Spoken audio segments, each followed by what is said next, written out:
ମୟୂରଭଞ୍ଜ ଜିଲ୍ଲା କରଜିଆ ବ୍ଲକ ଅନ୍ତର୍ଗତ କୋଳିପୋଷି ଗ୍ରାମ ପଞ୍ଚାୟତର ମା କିଚକେଶ୍ୱରୀ ଷ୍ଟାଡିୟମଠାରେ ଜାନୁଆରୀ 26 ତାରିଖରେ ଆରମ୍ଭ ହୋଇଥିବା କ୍ରୀଡ଼ା ପ୍ରତିଯୋଗିତାର 30 ଜାନୁଆରୀ 2024 ତାରିଖ ମଙ୍ଗଳବାର ଦିନ ଉଦ୍ଯାପନୀ ଉତ୍ସବ ଅନୁଷ୍ଠିତ ହୋଇଯାଇଛି।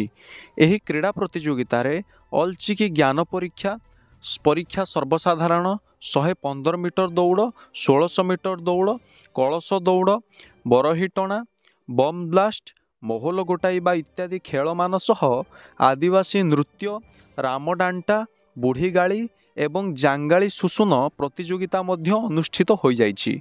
ଏଥିରେ ମୁଖ୍ୟ ଅତିଥି ଭାବେ ମହିଳା ଏବଂ ଶିଶୁ ବିକାଶ ମନ୍ତ୍ରୀ ବାସନ୍ତୀ ହେମ୍ବ୍ରମ, ପୂର୍ବତନ କରଞ୍ଜିଆ ବିଧାୟକ ବିଜୟ ନାୟକଙ୍କ ସମେତ ବହୁ ବିଶିଷ୍ଟ ବ୍ୟକ୍ତି ଯୋଗ ଦେଇଥିଲେ।